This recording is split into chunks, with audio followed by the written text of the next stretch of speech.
Warning. The Dub Talk podcast may contain language and content that may not be suitable for younger audiences. Listener discretion is advised.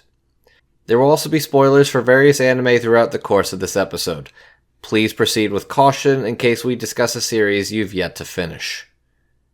Finally, the opinions expressed are those of the individual participants and do not reflect the Dub Talk podcast as a whole.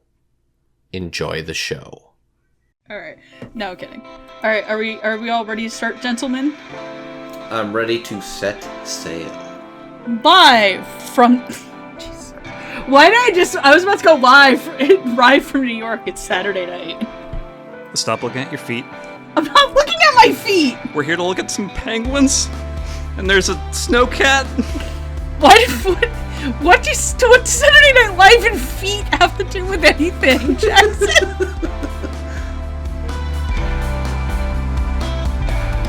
Alright, whatever, that's the intro now. Hello, everybody, and welcome to Dub Talk. Man, recording live is hard. I genuinely have a lot of respect for those girls. Hello, everybody. Welcome to Dub Talk, a show where a group of friends take the polar plunge and dive headfirst into a new land with dubs and penguins and probably more alcohol, and maybe, just maybe, we might see a husky in Kurt Russell. I am your host, Megan, and with me today, I have our fearless engineer, Jet. Oh wow, I can't believe we're doing another Pivotal episode. I'm shocked. We have our navigator, Jackson. We're just a hop, skip. No, we have to jump first, and then we land in Australia. No, hold on. Let me get this. Come back to me. And we have the fan service character, Andrew. A wise person once said, if you're going to do a Dub Talk podcast where you're talking about a hotly anticipated anime, you should probably be more prepared than you actually are. Where are my pants? That wise person is, in fact, me. Hey, Andrew, I've got some wise word of advice for you. I think you need to take D's. D's what? Oh, fuck. D's nuts in your mouth! Oh, no! God, that was more force than a white boy on prom night. I'm so glad I wasn't there. Tonight we are here to talk about something that was 6 years in the making. I can do math.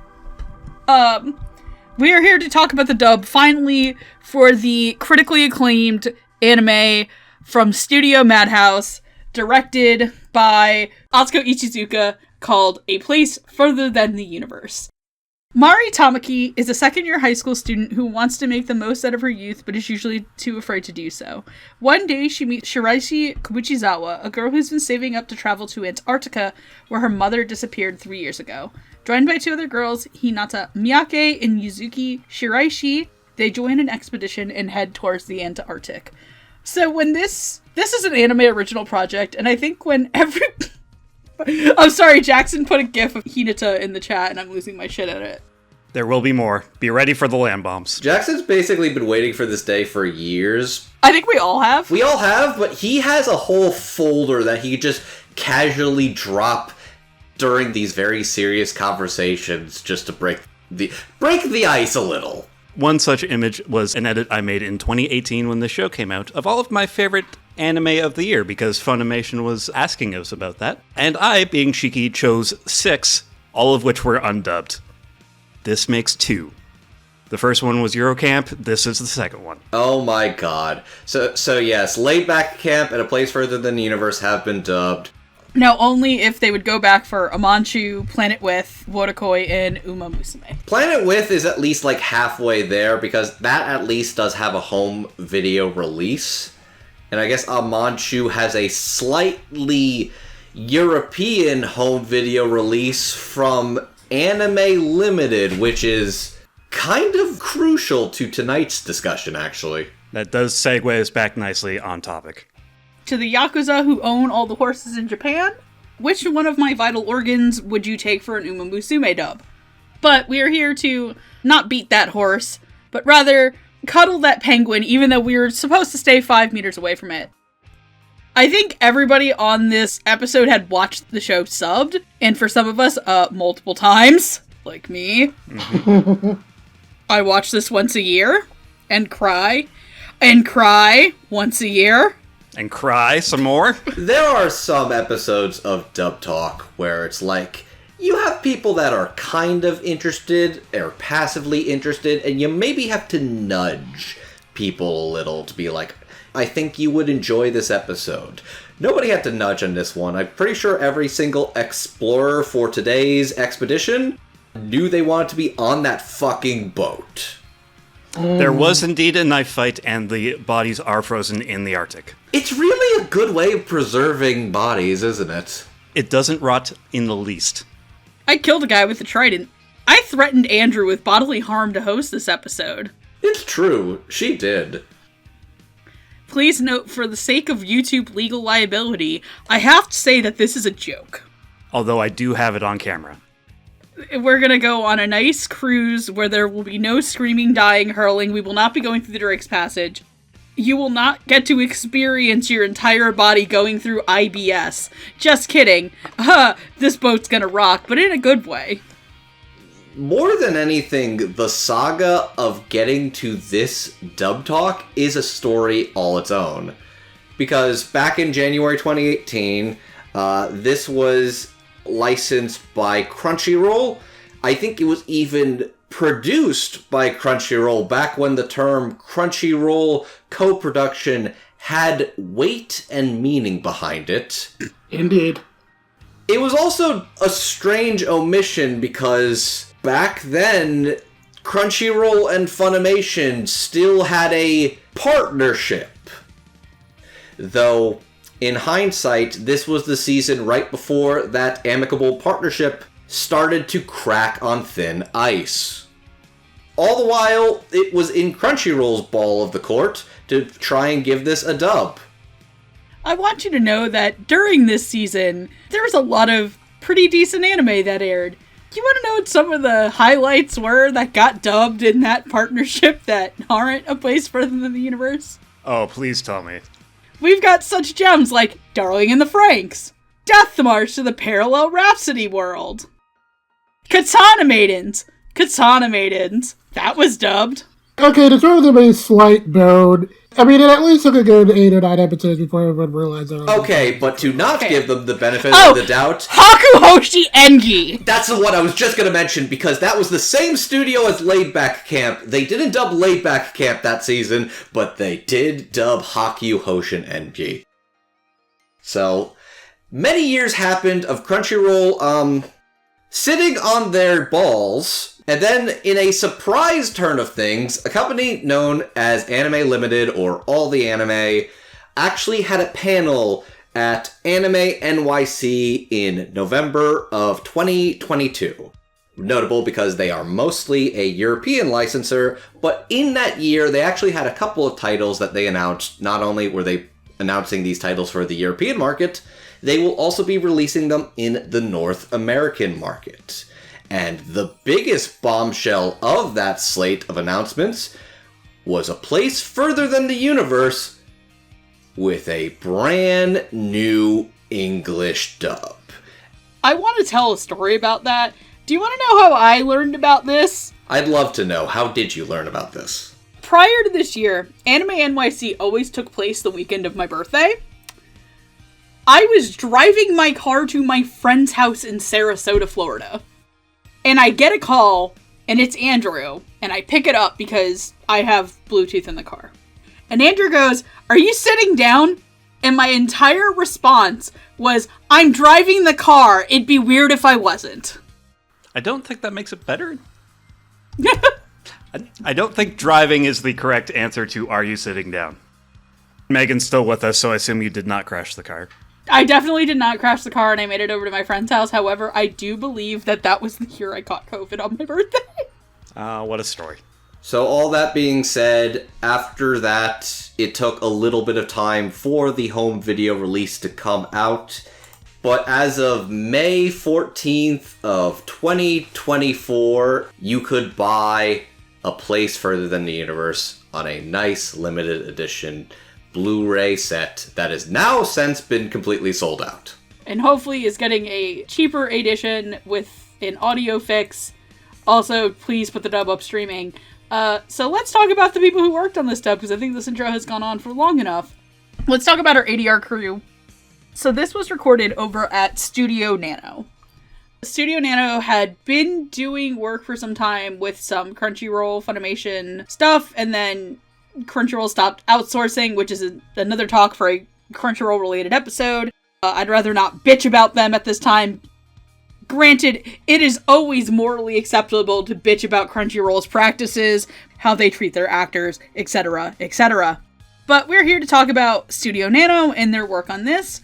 This series was directed by Michelle Rojas and assisted on by Ben Balanceda and Natalie Rose. In the series, writers for this were Kaylee Mills and Madeline Morris. Michelle Rojas has done directing on the Dr. Stone Ryusei special, The House on the Lost Cape, and Love Live Superstar Season 1. Assistant directors Ben Balanceda has done some assistant directing on Dead Mount Deathplay and The Great Cleric, and Natalie Rose has done assistant directing on Kana, The Four Rhythm and the Blues, Fuka, and they were the main director of Remake Our Life. Kaylee Mills has written for series and movies such as Case Closed, The Fist of the Blue Sapphire, the Nino Kuni movie, and Pura Orange, Pride of Orange, a show offensive to most Canadians. And Madeline Morris you'll know for her writing on Aharon-san wa Hakaranai, Hokkaido Gals Are Super Adorable, and Other Side Picnic. I'm sort of having to take a moment to realize I could talk about the English dub of A Place Further Than the Universe, and then as soon as I start to formate those thoughts, I'm like, holy shit, I'm having an episode where I'm talking about the dub of A Place Further Than the Universe, literally the most requested anime English dub I had been wanting for a long time. It's almost like we traveled 14,000 kilometers to get here. I'm trying to even think of where you even start with this. The most I could say is, holy shit. It's good. It's really fucking good. Yeah, really nothing but praises direction-wise. Michelle Rojas, Balanceda and Natalie Rose, just like real backup job on the direction. Like everyone sounds good, really solid cast. Everyone here just really nailing their roles, just nothing to complain about. But I think the thing that's just really impressed me about this, definitely a lot of the script work from Kaylee and Madeline. Especially how, like, natural the banter sounds. Like, the thing I really appreciate about A Place Further Than the Universe when I first watched it, like, I guess it's not as much of a novelty now, but, like, you have to remember that during the time where A Place Further Than the Universe aired, I wouldn't say the Moe boom was, like, still a thing, but I do remember when the show first came out, one of the things people really praised about it was that they made four girls just, like, felt a lot like actual teenagers, and it's just we had a lot of their banter back and forth with each other, and the dub just nails that perfectly. It is a 13-episode TV anime featuring cute high school anime girls, and there is maybe one scene where they talk about each other's boob sizes. Because they are dumb teenagers that came up with a dumb plan, and their best idea was, use your boobs. I didn't think I would get this far. What's your plan? We're gonna seduce somebody on the ship. Wait, what?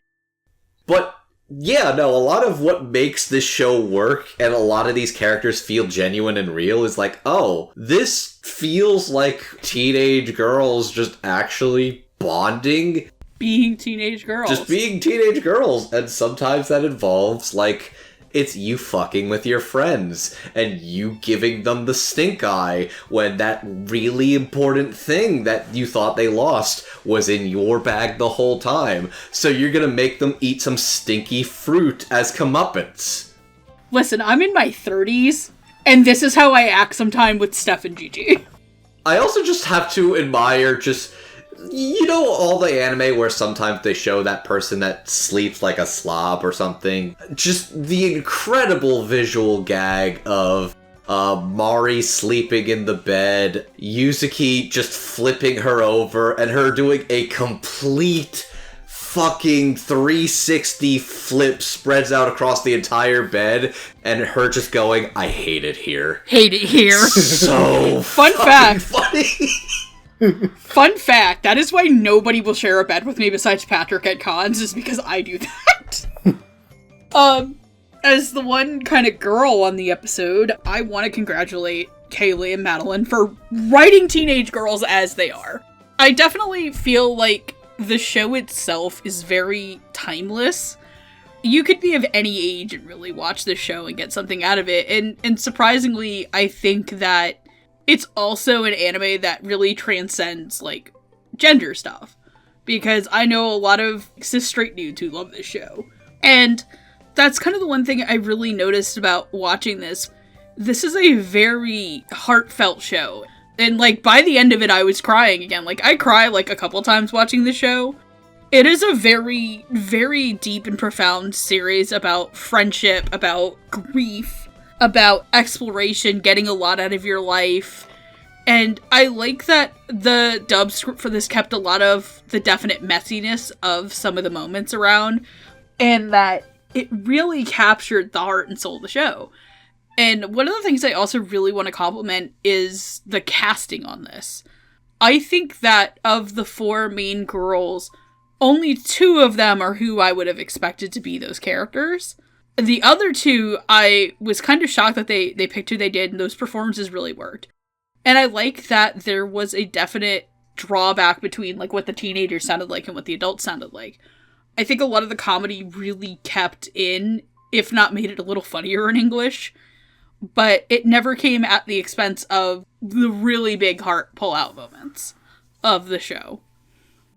There is a pro and con to something like this show taking so long to finally get a dub. The con is, of course, it's one of those things that you feel like could have picked up an audience on what's already a kind of hard sell for some people.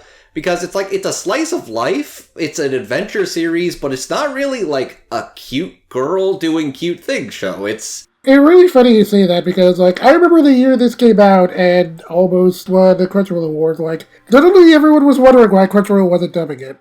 It's so funny that, like, the longer you sit on something, but sometimes when you have a show that's really so good and it goes on with the build of anticipation for many years, people will take notice. And the thing that's clear is that a lot of the people on this cast, they are huge fans of this show. One of them even particularly saying, this is my favorite anime of all time. I can't believe I'm part of this. Yeah, pretty much. There was a labor of love that went into this. You could tell that Anime Limited and the people commissioning this dub knew this was going to be a fan favorite and a popular title, and this was going to make people notice. Yeah, there's a lot of love and care put into this dub.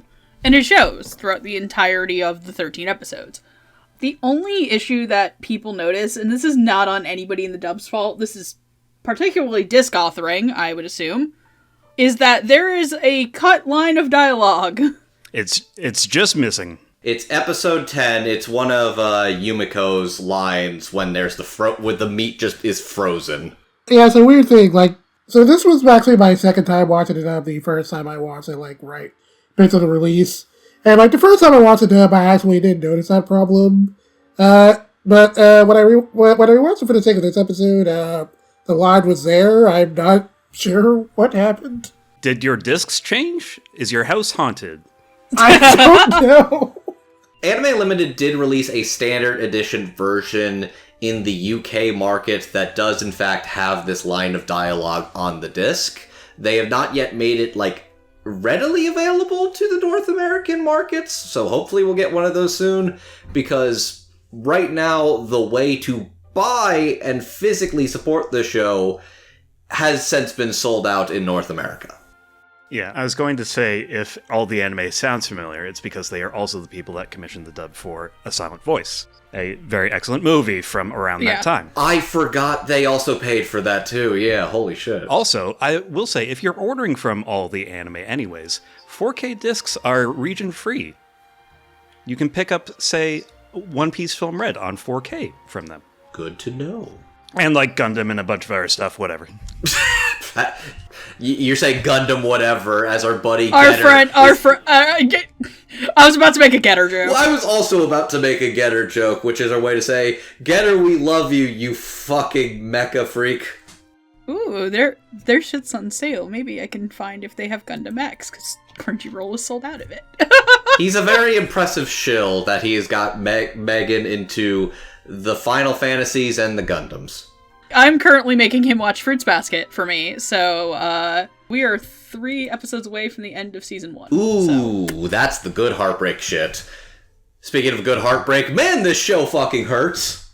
Yeah, so let's talk about characters who hurt us. Are we all good to move on, by the way? Have we all said everything? I did not have much to add. Yeah, the voices are very unique and defined and well realized, I thought. And the character voice in the writing is coming across really well.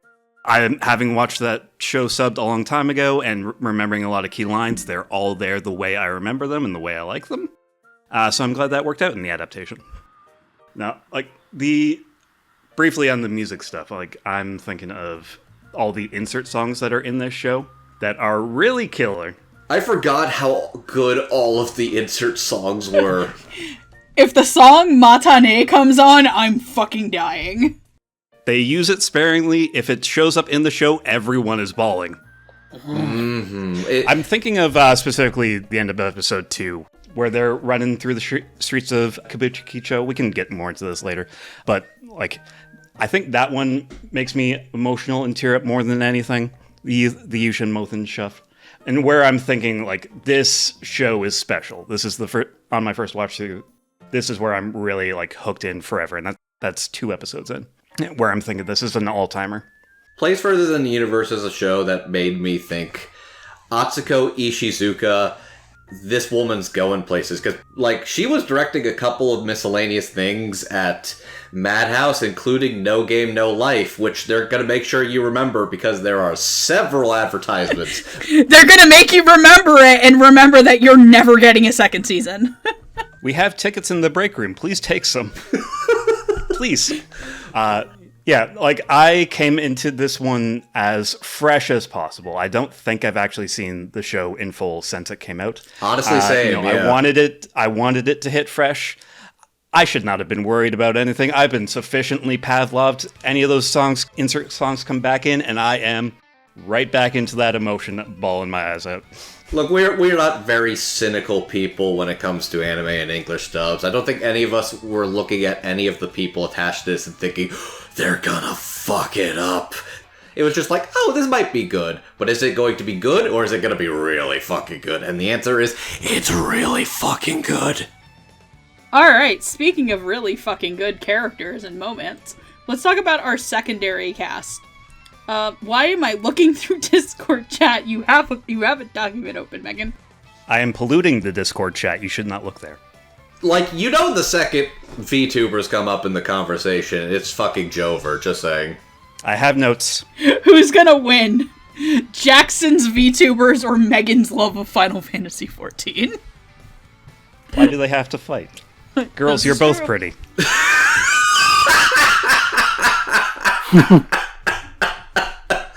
Why do we have a society have to put these bad bitches against each other? They should be at the club. Do you want to know the exact image that I had pop into my head? What? I'm about to go back to our childhood. I'm gonna put a GIF in the chat. Oh no. See, now these visual bits are gonna just have... It's the moment from the first Pokemon movie where the 2 Pikachu are smacking each other as the song "Brother, My Brother" plays over it. Brother, What do we fight? Brother, please. Please. Pokemon weren't meant to fight. Not like this. Not like this. Bad bitches weren't meant to fight. Not like this. The queer community should not be turning on each other like this. Did you just say the kink community? No, I said queer. You can say kink. They should also not turn each other. They should also not turn against each other. Kink is welcome at Pride. Oh no! I heard that slip. They should not turn each other on. Is that where you were going? Hey Jet, how does it feel to be the Shiraishi of the group? Why am I the Shiraishi? I don't know. If we were gonna put us... Okay, I am definitely Kimari. I am 100% Kimari. Jet, you would actually probably be... Yuzuki, I think. The most sardonic. The low-key hater. Okay, yeah, that's more reasonable. You're like, oh, she's an idol. I couldn't be an idol. No, but she's also very funny and also like, I can't deal with this shit. Okay, no. Here's the thing. I don't think Andrew can be Shiraishi.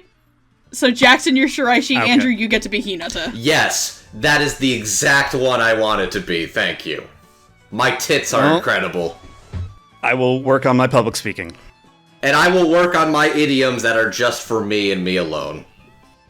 And I'm going to remember this all in therapy. Speaking of therapy, characters who need one, Megumi Takahashi. Or Megu. Megu is Mari's best friend from childhood, who she becomes immensely jealous of Mari taking the steps forward, because she realizes that she's kind of a shitty friend to Mari. Always trying to, like, mother her and make her dependent on her, and then she tries to break up with her in the amazing episode 5, and then Mari's, like, breakup rejected, and you kind of see their friendship from there. And then we have the Showa Station research crew. Starting from kind of the bottom up to the top, we have Toshio Zaizen. He is, like, the one male character in this entire anime who fucking matters. He is trying to ask out the Captain Gin, but he is a big dumbass who thinks with his mouth before his brain. We have Yumiko Saejima. She is the chef of the research station group, and she was a lunch lady for a while. She is kind of the one that's interacting with the 4 girls on a day-to-day basis. Then we have Kane Makikawa. She is the second in command. She is this very kind of tall, beautiful woman, always there at the right hand of Captain Gin and helping the girls out. And then we have Gin Todo, a strong, stoic woman who was best friends with Shiraishi's mom and wants to use the expedition to turn the base out inland into an observatory in honor of Takako Kabuchizawa, who is Shiraise's late mother, who was lost in a blizzard in Antarctica, but she had written a book called A Place Further Than the Universe, and it is Shiraishi's goal to go find her. Playing these characters as Megu, we have Daisy Guevara. As Toshio, we have Cedric Williams. As Yumiko, we have Caitlin Galt. As Kane, we have Morgan Le Ray. As Gin, we have Caitlin Elizabeth. And as Takako, we have Christina V. Daisy Guevara, you'll know as characters such as the brother / the Black Cat in Akudama Drive, Minama, Osawa, and Ladies vs. Butlers. And because Jet is here and this name sounds like so much fun to say. Oh, Jackson, you're here too. I forgot you also like this game. Celestia Nudlina in Yu-Gi-Oh! 7s. Dear Princess Celestia. Oh my goodness. Question, is Celestia Nudlina just the Italian version of Princess Celestia from My Little Pony? I haven't. Hard to say. Sevens is much more of a kids anime style, so I have not seen it. Yeah, I haven't. Okay, that's but it is fair. from the reboot of the Yu-Gi-Oh! Game where they're doing rush duels, which is making it simpler and easier and more like Duel Links. Oh my fucking god, she looks like a fucking UFO. Oh my god. Yeah, I have done Rush Duels. I have not watched any of Sevens or Go Rush. Yeah, Celestia is the dub name they would come up with for that. Look, I just think there is a segue to a very crude joke with a name like Nudlina. And we're not going to do that because that's a child. Why? Okay, Yu-Gi-Oh! Wiki, why does her name translate to finger Chikako? That's even worse! Anyway, in the words of the show... That's worse than whatever you were going to come up with. Underaged! I repeat, they are And underaged. Bit over. Bit over. I'm just thinking of that fucking Wooly Versus thing where it's like, okay, you can move on to the next bit, or you can double down. And we're going to move on to the next bit, because we're going to talk about Cedric Williams, who has played characters such as Hammett in Bastard Heavy Metal Fantasy, Yoshio Godo in My Happy Marriage, and Dawn in The Promised Neverland. Caitlin Galt, you'll know as characters such as Feneko and Gretzko, Mirie Suzuki in Sound Euphonium. You might need to clarify. Listen, we're going to get to that when that Blu-ray comes the fuck in! And Zofia in Attack on Titan Final Season. Morgan Le Ray, you'll know as characters such as Meg Kaltaka in Assassination Classroom, Tsunami Inada in Defrag, and Saki Sato in Interview with Monster Girls. Caitlin Elizabeth, you'll know as Minami Oi in Tribe 9, Leo in Elamon, and China Yonyama in Pura Ori, Pride of Orange. Christina V, you'll know as characters such as Ebisu in Doro Hidoro, Laughter Franklin in Mobile Suit Gundam Iron-Blooded Orphans, and just because Jed is here and I wish to hurt him, Yuri Tamari in Platinum End. Of course. I like how you're like, same shit, different day. He is the Yuzuki. Okay. I'm not even mad because he chose like. Okay, no, I can't even say that's the one tolerable character because I remember that's the character that makes me homophobic. Oh, the one they cut out from the anime because the people knew, Oba, what the fuck are you smoking? Why did okay, I'm sorry to derail this really quickly. One of my friends posted a GIF from Transformers 1. Why is this Transformer being, like, tentacle crucified in front of a crowd? Kink is allowed at Pride. We've been over this. I just saw that movie the other day. I have, like, very mixed feelings about it. Alright, so I figured it's probably easier to start with Megu and then go to everybody else. Oh, really? That's the easier one to start. Okay. I don't know. I guess the easiest actual person to start with is Cedric Williams as Toshio, because he is hamming it up on every time this man is on screen. So I'm glad you brought up his character in My Happy Marriage, because that is exactly who Cedric's performance as Toshio reminds me of. Because the character in My Happy Marriage he played was just busting the balls of his commander and being like, "Hey commander, how you doing? Oh my god, your wife is so pretty. You gotta be careful. You never know if somebody else is gonna step in on your territory." Like, he wants to get a reaction out of him. And Toshio is... I'm gonna be honest, I could be mad at Toshio. That man knows exactly what he wants. He wants a strong, cool woman to protect him. Like, you know what? He is brave for saying it. Game recognized game. Game recognized game, yes. And then he gets hit in the ribcage with the fastball. Love is pain. But no, I really like Cedric as Toshio, because he's just a fucking little... He's a fucking fail boy, and I love that for him. But yeah, no, Cedric is a lot of fun when he pops up and hams it up on screen. Especially when paired off of Caitlin Galt's Yumiko. One of the single funniest things in the show is them talking, and Caitlin Galt gives Yumiko in scenes with Toshio a very dead, kind of lower register deadpan voice, and she goes, "Maybe you should just aim a little lower." "Yeah, maybe I should." And he looks exactly at her, she's like, "Oh no!" Oh no, we're not... Not me, I did not mean me. You stop that right now. It's clear that Toshio is a good guy, but you can tell he's the guy that everybody on the crew busts his balls. Rightfully so. He didn't make it so easy. He makes it very easy. But yeah, Yumiko is probably the character that I think I forgot about the most in terms of like when I originally watched this, but is a lot more involved than I remembered. Like, she's the character that's basically chasing them around Kabukicho, and she actually gets to do a lot as, like, a supporting character. She gets a lot of fun moments. Caitlin has a nice, very approachable, but, like, friendly coworker vibe to her particular voice, while also still being just, like, one of the crew that's willing to bust everybody's chops. It's like, I know what everybody's deal is. I also know what people need to eat because I'm surrounded by 30 or 40 people, and I know all of them are picky eaters. I know what to make that people won't bitch about. Yeah, she knows everyone, and you don't mess with the lunch lady, because you'll get shit in your food if you do. And she knows all of the gossip. I also kind of had forgotten this character a little bit, in that I was melding her in my brain with another character. I also was thinking she was Maikawa as well, so I don't think you're incorrect in that too. Yeah. Jet, you got anything? No, I don't have too much to add. Cedric was really funny. As I add, just really good making Toshia sound like a total dork. And as I add, yeah, just really good delivery there.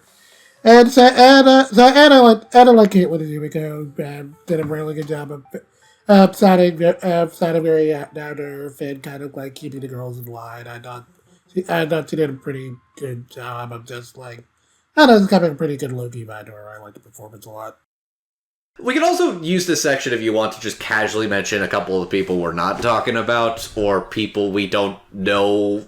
Oh, listen, I know we're missing a couple people, such as Yume Sasaki, who is played by Tina Camacho, Nobuo Todoroki, who is played by Jamie Gray, Dai Himi, who is played by Alex Hom, Chiaki Mukai, played by Chris Okawa, and Rin Tamaki, who's played by Cassandra Lee Morris. There's also a character we suspect is played by Tia Ballard. Also, I don't remember who's playing the sister and the mom and the dad. I know that Mari's dad is Anthony Bowling.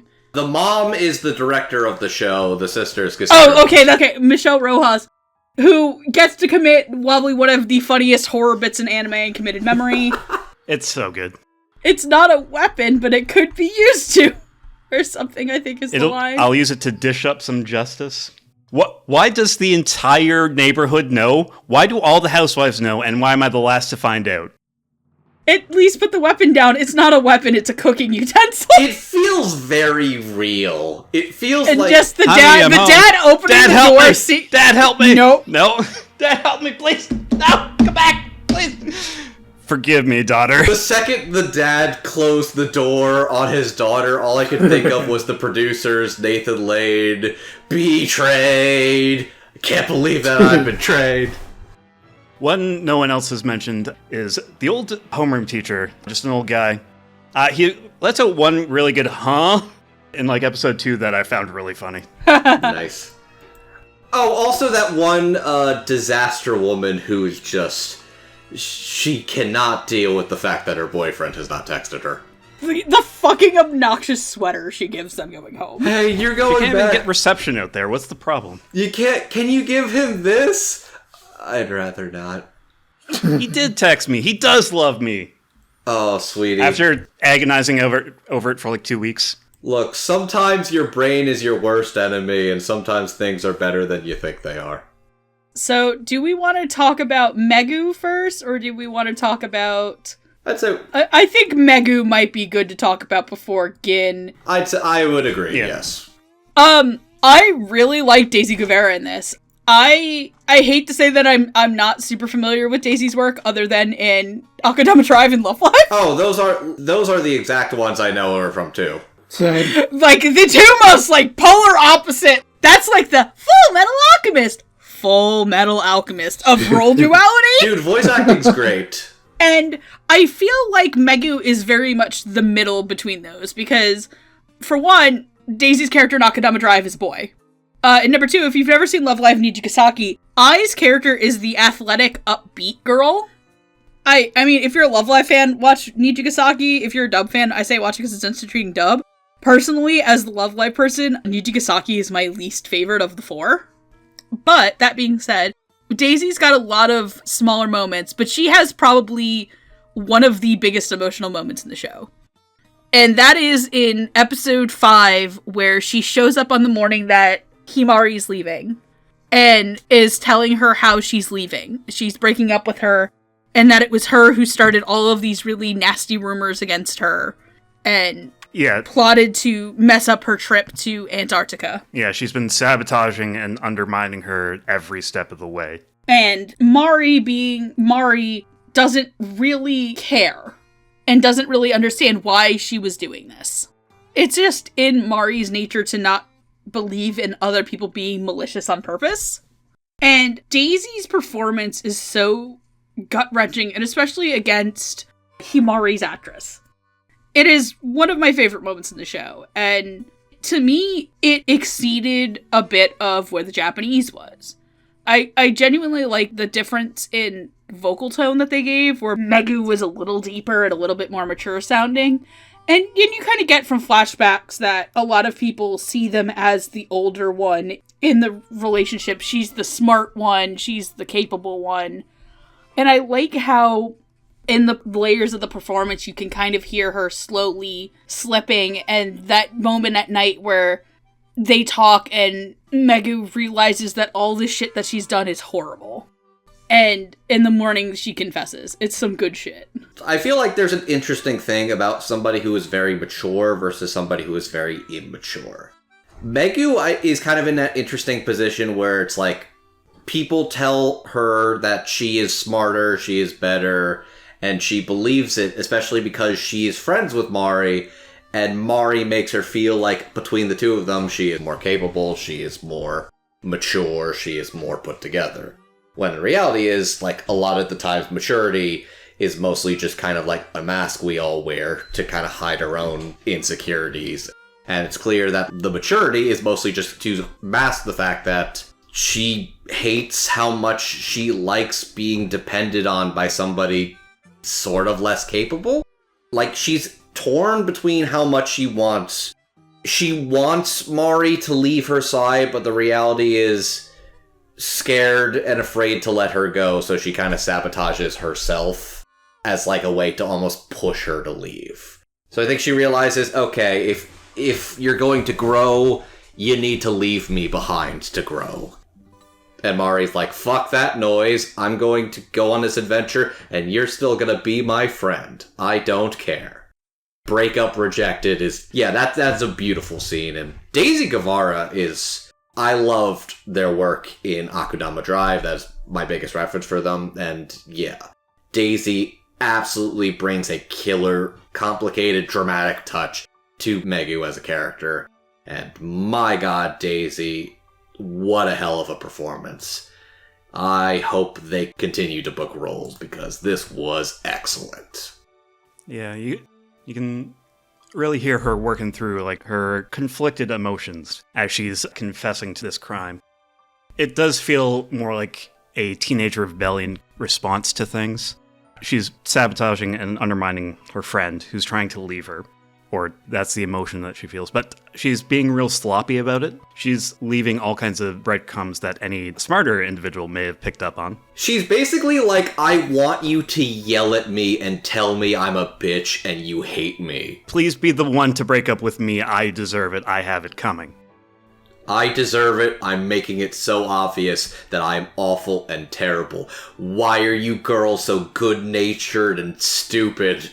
It's Mari who's too stupid to make these connections and mistrust her friend or anything like that. And it's Shiraishi who would catch them in the lie just by going and acting on them. Oh, there are rumors being spread about me? I will go find out who's spreading these rumors and kick their ass. I will literally fist fight them. And it's like, please. Yeah, this plan is not well thought out and does not really work. But yeah, she's working through this codependency that she has when she wants someone to rely on her and she needs that outside validation to feel better about herself, and she's finally breaking free from that, and that's the hard breakup here.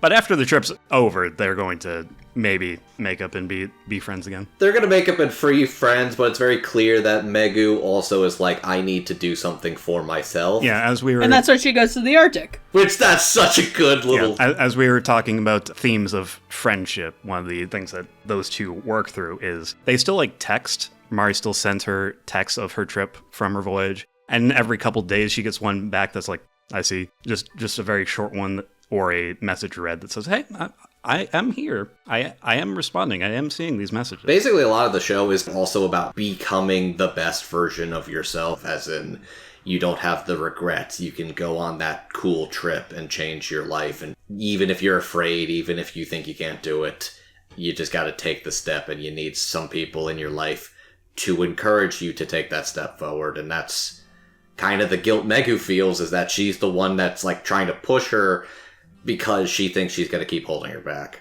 Yeah. There are some kind of rotten people in the show that we can get into down the line, but Meg is one of the ones that feels like there's progress being made here. Things will be different. The most rotten person in the show, that one penguin that tried to harass Shiraishi. Shirsei. Oh, you're so cute, but you're so yucky, but I want to take you home, but you stinky. Every lady when they see their first white-haired anime girl. God. I can fix him. I can give him a fucking bath. I'm sorry. He used to be white. No, I'm sorry. The womanly urge to take a Starry and Baldur's Gate into your arms. Yep, okay, yep, you fucking nailed it. I'm forgetting who it was, but I was on the VTuber wiki and I was seeing aliases for whatever VTuber nicknames, and one of them was Asterian's chew toy. God. I was impressed. You know what? I hate to derail this. The weakest people out there are the people who mod away Astarian's wrinkles. I hope your pillow is always warm. How dare you make him less gross? God. Jet, we'll throw to you. Yeah, I really like what Daisy brought to the table with Megu. Really good job of making her come off as, like, seemingly more dependable between her and Mari, and seemingly trying to do her best to look out for her, and then the reveal of all the resentment she's been holding all this time, and then nothing. And Daisy did a really good job of knowing that scene, and kind of getting across how pathetic she kind of feels about herself on the inside, and it's just... Yeah, it's a really strong scene. Really surprising in general that the show even kind of went there with their relationship. But it's an aspect of the show I really appreciated, and I thought Daisy handled that scene really well. And I thought it was nice that Mari ultimately decided to not break off their friendship. And you do kind of see that things are, like, a little awkward between them, but Mari's still trying to make it work, and I thought that was very interesting. A Place for the Universe is interesting because it's like a character piece. Because we were saying this show is cute girls without ever feeling like the cute girls doing cute things show. And to throw back to the other last episode I was on, similar to this, with Eurocamp, which is the cute girls touching grass, as I like to call it. This is also not that. This is a drama. Yeah. This is not moe characters. This is fully realized people. I'm mostly just thinking of, like, if I was to make a pitch to somebody who watches, I don't know, maybe like 3 or 4 anime their entire life. It's like, what would I compare this to a normie, basically, is what I'm trying to figure out. Because it's not quite soap opera. Soap opera actually would imply it's a little more saucy in drama than I think it actually is. I unfortunately think it is more like a TV drama like Degrassi High. My brain went towards teen drama. I don't know why I was like, oh, this is like a Disney Channel original movie. Yeah, that's closer to the vibe. That is somehow closer to the vibe, too. It doesn't sound right, but... It's a decom. Okay, I will say that was the correct thought. For some reason, my brain went to iCarly.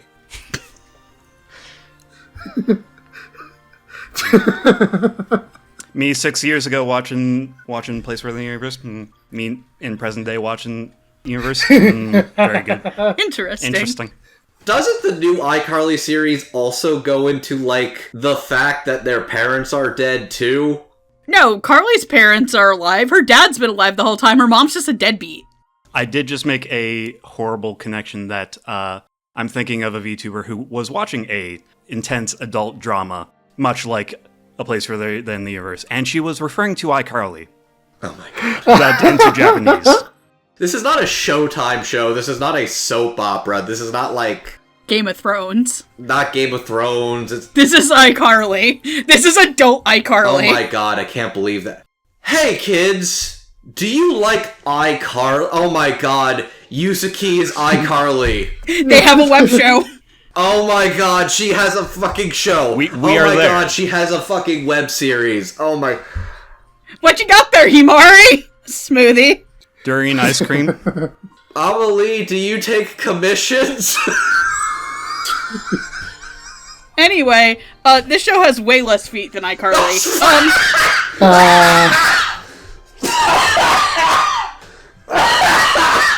Fuck! Why did I not see that?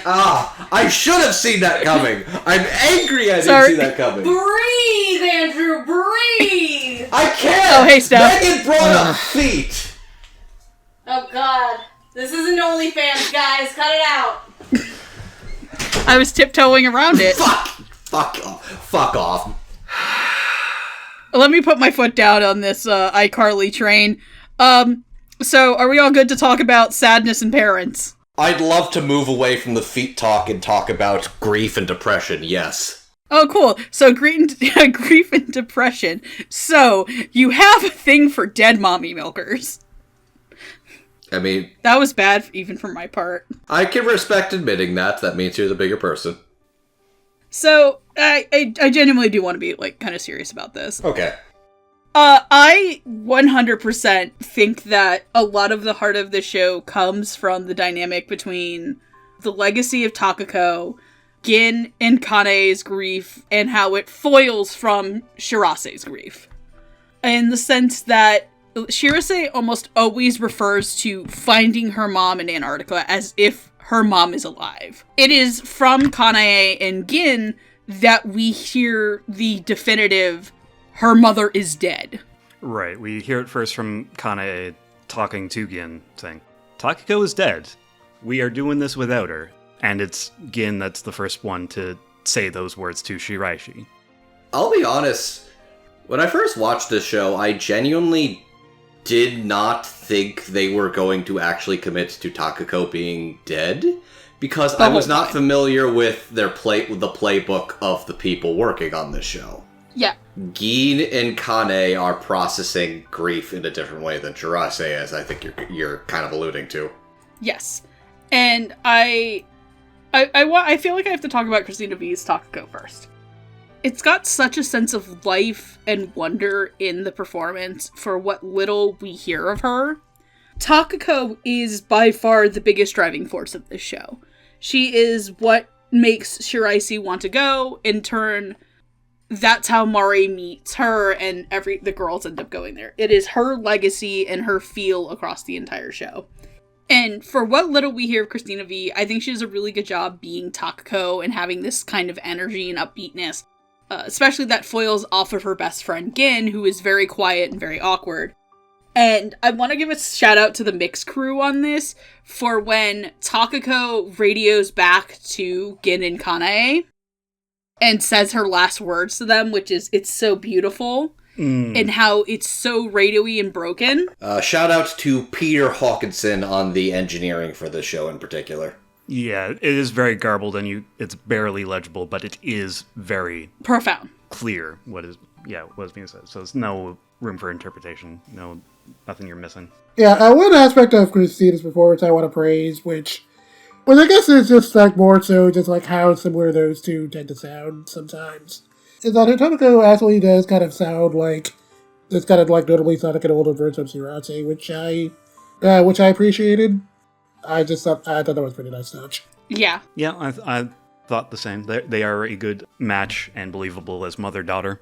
Yeah, like, literally until y'all pulled up the credits for the episode, I just assumed it was the same EA, because, those two really do sound similar a lot of the time. No, it is very impressive, but I think you are right in that Christina really bounces off of Shirase's actress in that they really do match each other's wavelength, which I think about Takako, and I promise I'm going somewhere with this. Takako reminds me a little bit of Hunter x Hunter, specifically in what her role in the story is. There's a joke that people make about what Hunter x Hunter is, in that Gon's goal is not to fight...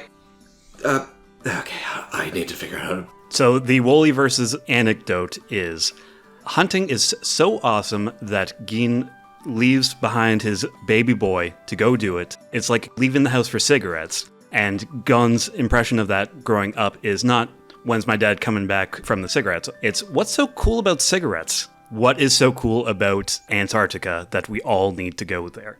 We are compelled to return. Exactly, where it's like, Shirase, you assume she is going there just to find her mom and be there with her mom, but the reality is, once she's finally there, is to understand why does my mom love this place? What makes it so beautiful? What made it so important that I had to find her? That's where I was going with this. And the fact that Christina V is also Killua may or may not come up, just saying. No, so, Jet, you were talking about that. Do you guys have anything more about Takako? Christina V is great. Takako is adorable, and she breaks my heart. She is a ray of sunshine, so it is very heartbreaking when she is not in the show. Yes. And then you have Kana, who... Morgan Le Ray is no stranger to these types of characters. Kana is kind of like the more outgoing, bubbly kind of one between the two of them. She obviously has a realist head on her shoulder, but she's definitely the... I hate to say it, she's kind of the third wheel between her, Gin, Takako, and her. Yeah, she's getting closer to cool aunt or cool mom is the vibe I get off of her. Yeah, she's like the cool mom, yeah. And honestly, I really like Morgan's performance. I think it's a really fun performance. I think it has a lot of really funny moments where she yells at Toshio about not going into the girls' rooms. That means you, Toshio. And then on the last day, or no, they're about to do the inland mission. We're gonna let our captain give a huge speech about this. Just kidding. I think she's a lot of fun in this, and it's a performance that I like. It's what I like about a lot of Morgan Le Ray's performances, so I don't really have much to say on there from that. Yeah. It's, among them, she's very much one of the adults in the room. Even if she's more accommodating to the kids, she does still treat them like kids. It's like, great, you want to go. That's great. I love that for you. I can't let you do that. I have to be the one to say no. She is basically like a warm, protective, very supportive figure that is going to support you, but also try to dissuade you from touching the hot stove. But at the same time, she also recognizes, okay, with the people around me, sometimes you're only going to learn unless you burn yourself. And yeah, Morgan is great. She's warm, she's fun.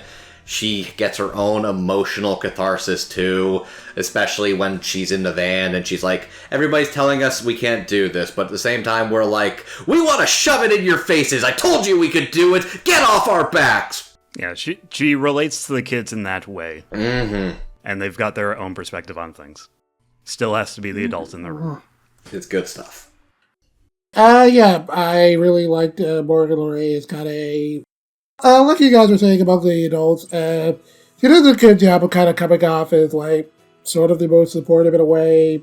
Like, definitely the one who's kind of, like, looking out for them the most, but also isn't afraid to kind of, like, shoot them straight a lot of the time, and I think that Morgan does a really good job of kind of balancing those two aspects. I think my favorite bit in that respect is kind of towards the end, where she admits that she was kind of lying the whole time about how realistic she thought the odds were of them actually getting there, and being like, I could have been honest, but there are some situations where adults really just do need to kind of like tell little white lies. And I thought that bit was handled pretty well. Mm-hmm. Mm-hmm. Speaking of handling things well, yeah, so Caitlin Elizabeth's Gin is probably my second favorite performance in the show. It's good. Fair. I did not expect this.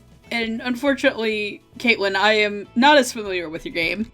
But to me, Gin's a character that has to be the foil to Shiraishi's grief, with them being very similar people.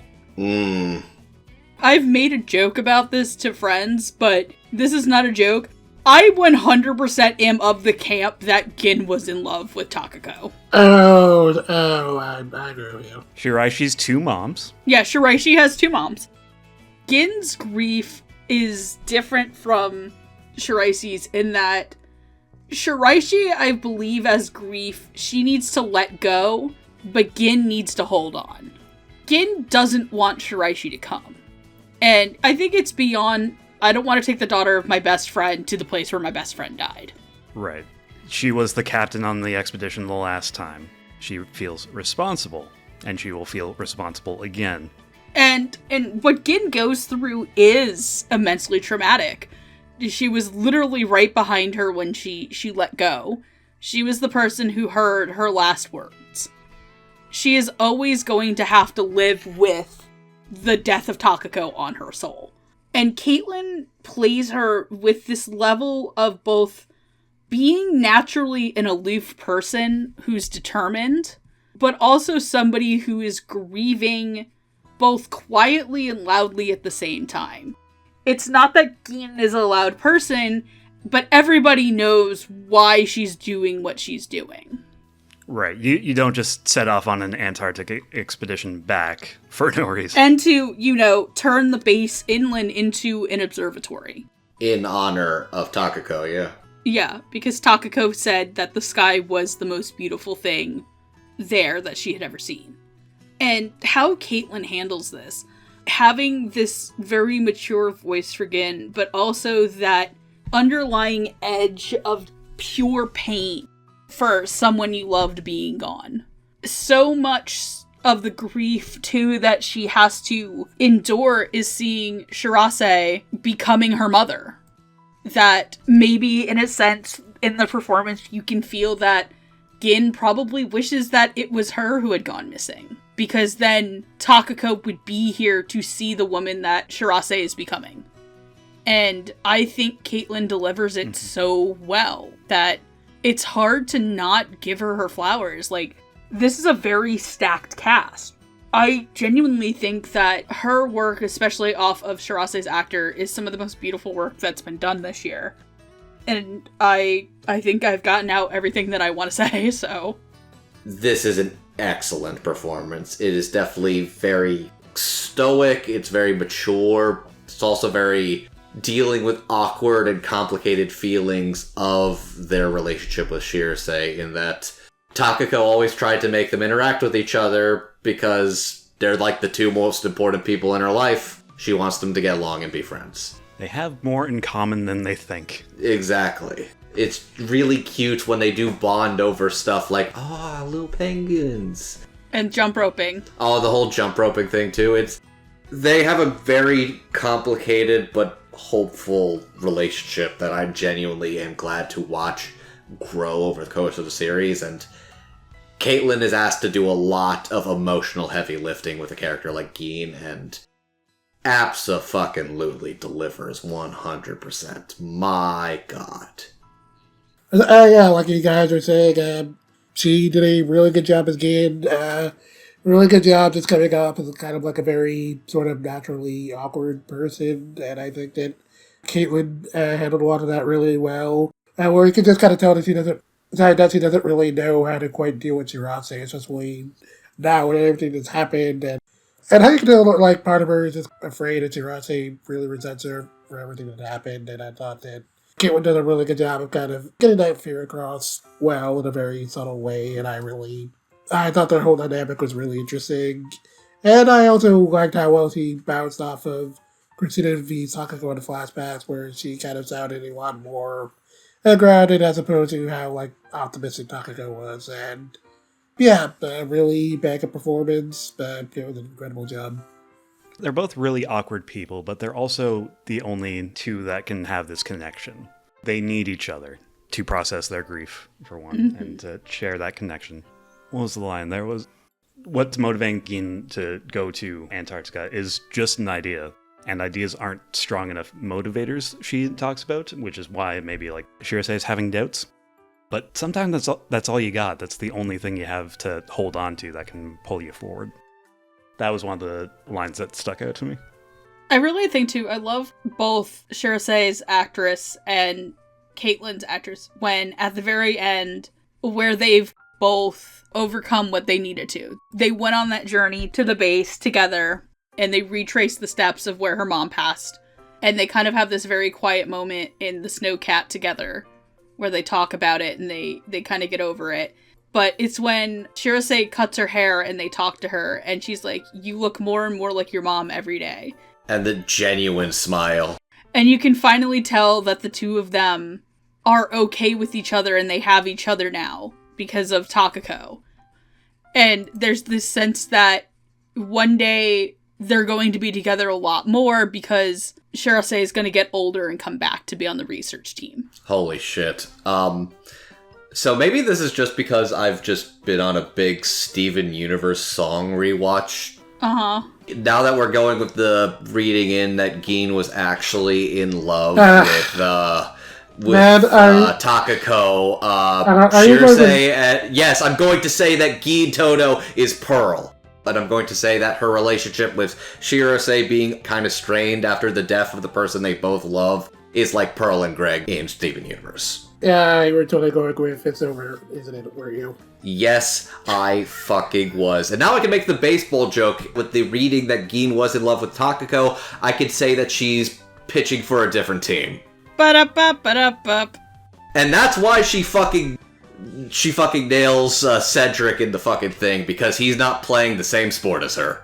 It's like Tomio's mom and Car Captain Sakura.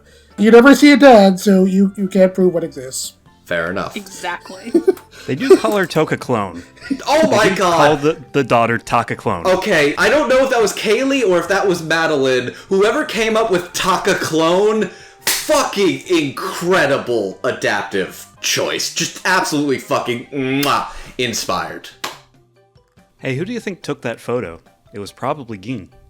Oh, the one of them. Oh, that's on the laptop. Yeah. Oh. Just to dig that knife in again. Oh, that knife hurts so good. We haven't even gotten to the emails yet. On that noise. Let's get on to our Journey to Antarctica girls. We have Mari Tamaki, Shirase Kabuchizawa, Hinata Miyake, and Yuzuki Shiraishi. Mari, or Himari, is kind of the first girl we get to know, the first main character. She's an idiot. I am shocked that somehow she did not kill herself on the trip. She's kind of the dumb, happy-go-lucky one on the trip. She's very much the emotions on her sleeve, big bubbly personality. Then we have Shirase, who is nicknamed Antarctica and kind of looked down upon as crazy by everybody around her. She's worked up all these jobs to save up 1 million yen to sponsor the trip. Turns out she is not very much of an ice princess and just as dumb as the rest of them. A little bit more emotional than she lets on. She is, I would consider her like kind of the main character of the second half of the show. I would agree. Yeah, it is her journey. She takes a little step back in the middle there, but she's the driving force for the other three. Yeah. Then we have Hinata Miyake, a girl who has somehow dropped out of school, gotten her certificates, and she works at the grocery store and kind of ends up in the group because she overheard them as like, bitch, I want in. She's, I guess in the sense she tries to be the most mature one who's got all this little nuggets of wisdom, but in truth, she's so nonchalant after being thrown under the bus by others that she's doing it in a sense to hide her real feelings. And she doesn't want to be depended on or depend on others too much. And then we have Yuzuki Shiraishi, who is an idol and child star who, because of being an idol and a child star, she's never really had meaningful friends, and now she wants them. And she doesn't really want to go at first, and then the girls genuinely being friends to her convince her to go, and she learns what genuine friendship and caring about people is. So, playing Mari is Xanthi Wynn, playing Shirase is Erica Mendez, playing Hinata is Kaylee Mills, and playing Yuzuki is Amelie. Xanthi Wynn you'll know as characters such as Nazuna Hiwatashi in B&A Brand New Animal, Siesta in The Familiar of Zero, and Momo in Vampire in the Garden. Erica Mendez you'll know as characters such as Karina Camellia in 86, Tsubaki Sawabe in Your Lie in April, and Emma in The Promised Neverland. Kaylee Mills you'll know as characters such as Valak Clara in Welcome to Demon School Irmakun, Amelia in ReZero, and Kasumi Nakasu in Love Live Nijigasaki. Amelie you'll know as characters such as Zero in Grimoire of Zero, Ranka in SSSS Dynazenon, and Karu Hoshino in Kageki Shoujo.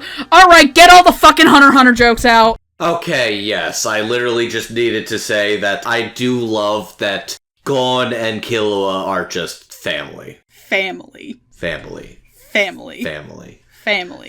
Anyways, I will start with Yuzuki first on the simple grounds that, like, I think when I first watched this show, I didn't really care for Yuzuki that much. This is the exact character that this keeps happening to me, where this is kind of like the... I'm going to say bitchy one, that's the wrong word, but the bitchy one, that I really didn't care for too much on the first watch. And then I rewatch and I get you so much more. This has happened to me multiple times. I believe that. I feel like I appreciate more what they're going with Yuzuki as a character now that I'm a little older now. Because Yuzuki is the idol that has no friends, who wants genuine compassion and relationships and something to kind of hold on to. Because she's got popularity, she's got looks, she's got the fame, but nobody ever thought to get close because of that. So she's enjoying that these three girls who are so really close with each other, they're like, not really. I just met them like a week ago. Is this how friend groups are supposed to be? This is weird. You could tell that, like, she really is trying to reach out and extend the olive branch, and it's just like, they're not reaching. Yeah, you see her attempt that in middle school with some other friends, and they're like, let's take a picture together. If I'm going to be a friend with a celebrity, it should benefit me somehow. Exactly, and it's like... This is a transactional friendship. Oh, that comes back, doesn't it? Oh, she thinks that there's a transactional thing to it because that's what she was expected to believe. So, like, when she has a genuine relationship and she brings out the friendship contract because she's like, I need to know, we write it down, everybody's going to be happy. And it's like, Mari's kind of hurt by that. I just thought you would always know that we were in your corner.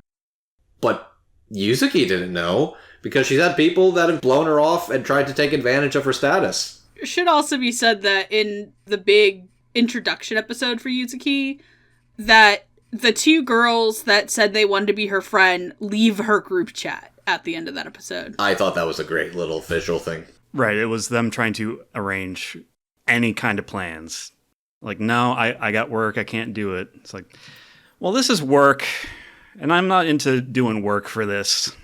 I'm a head out. Which, I think Yuzuki is definitely a character I appreciate much more on my rewatch. I would say she is only the weakest by elimination, because frankly, all of them are pretty astounding. Yeah. And the one thing I want to say is, I did not expect this to be Amali's character, honestly. I would have thought of like a softer voice character. If you would have given me, with no character names attached, the names Xanthi Wynn, Erica Mendez, Kaylee Mills, and Amalie, I would have probably put Xanthi here. That's also kind of where I was going with that, yeah. Honestly, that is also how I would have imagined that going. So, Amalie be this character, and it's not like I don't know Ama's game. Like, let's be real. Amalie, if you hadn't really dug into a lot of her work, you would immediately see Marin and, I would honestly say Marin and Uta, who are so on the other end of the spectrum from Yuzuki. You know what? Her character in Love is War is actually really close to this, I would say. But even then, I think her Love is War character is a little less deep, I would say. Not even less deep. I would also say, like, not a similar character. You're right. Where I'm kind of going with this is that I really like Amalie's sardonic voice that she brings to this character. Mm-hmm. And that's where I'm relaying it to her Love is War character. But she gets a lot more range in this. For me, the thing that I really like about Alma's performance is that, yes, it's sardonic, but it also has this sense of genuine childlike fear and inability to understand. And it's very fitting that sometimes her being sardonic also mixes with this childishness and inability to really understand, because child stars don't always get to grow up with social dynamics. And it's at her detriment. And we see, even earlier on in the series, Yuzuki fighting with her mother about it. About how she wants to focus on exams and homeworks and go to school and not work. And this kind of all culminates in the Christmas episode, where they also celebrate her birthday.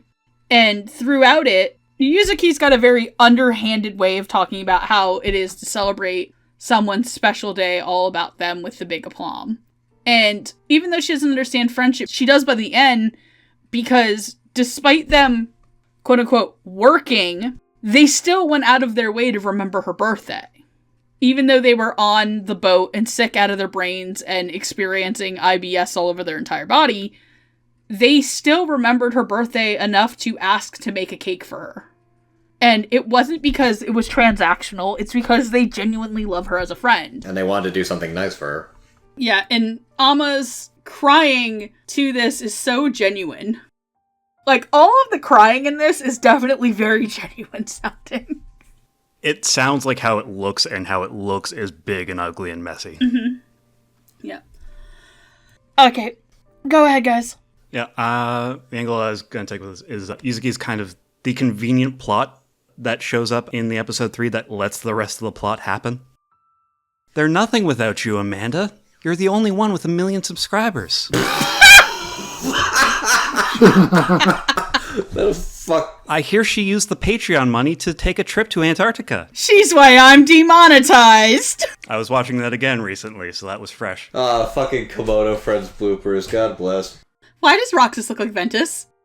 Yeah, she has a great, like, naive view on these things that manifest in a couple different ways. I think one of the better ones is after she's had her focus episodes, just like, let it happen. It's friendship.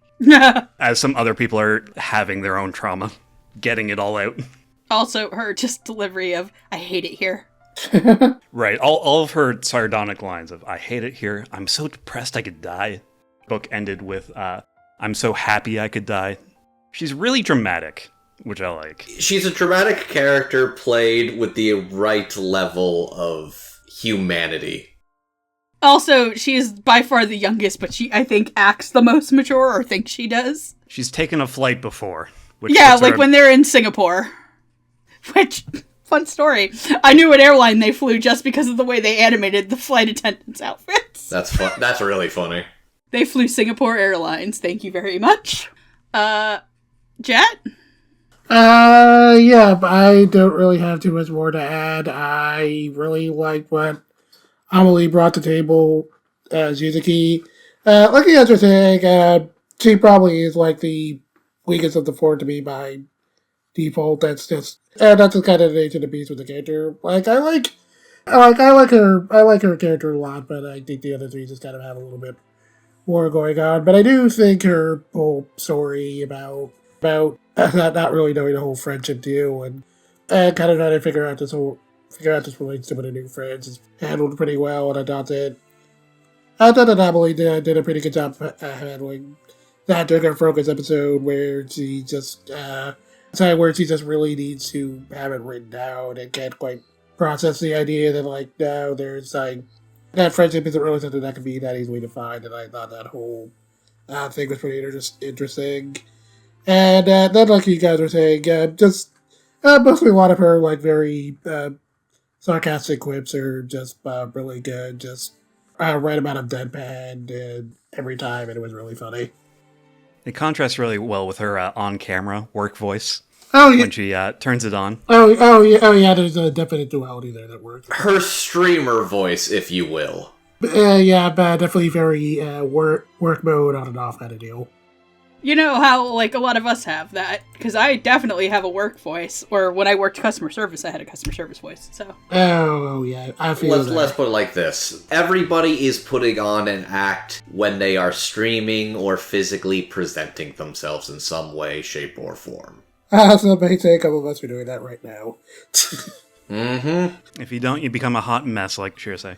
Yes. You just gotta make sure to be careful about those parasocial relationships. Except for you, you're my favorite one, and you always will be.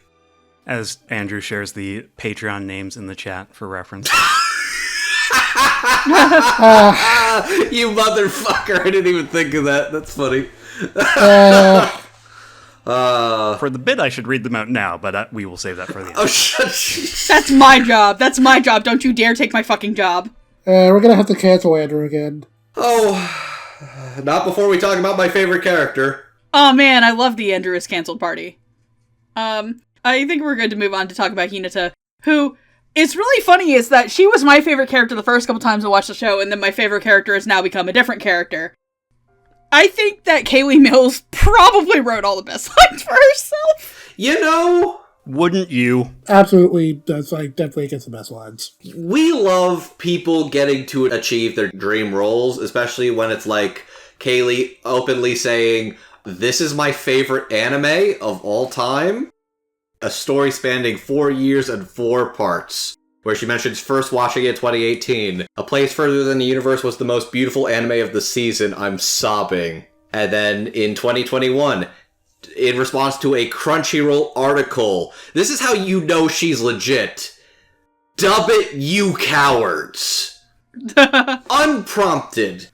Ugh. Kaylee, you fucking get it. Far removed from anything else. There isn't any occasion. It's just Crunchyroll posts it, and she's like, in the comments. And she's like, the literal day after I quote retweeted that last tweet, I found out I would be in the dub. I was asked if I was interested in writing half the episodes of a show and almost turned it down because I was so busy. Michelle Rojas was very, are you sure? About it, and I caved.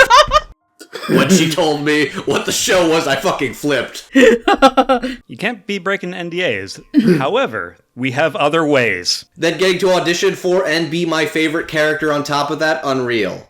I also posted earlier this month that my goal for the year was to be a part of something that was not necessarily the next big thing, but was deeply important to me, and here it is. And we get to talk about Kaylee as Hinata, which is a really interesting performance. If I had to describe Hinata, there's almost like a bit of a contrast between how the character presents themselves and like the character themselves. Like, she kind of presents herself as this very plucky Genki girl, I think is the term. Yeah, I think Genki girl is accurate. Yeah, that would have been my early read on the character as well. The early read on the character, but also what she is putting out. That's what she wants these people that she just met is to think. She is bright and peppy and cheery and, like, reliable. Like, she's like, I'm cool, I'm smart, I can take care of myself. You kids, I just want to tag along because I thought it'd be fun. Let me just drop the fact that I'm already got all my certificates out of high school. Don't worry, I'm smart.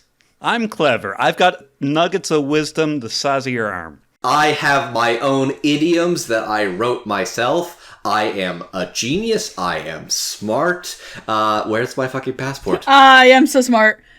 I am so smart. That is such a good development for a character, or way to take the character where you really challenge her with, she made this mistake. What does she do now?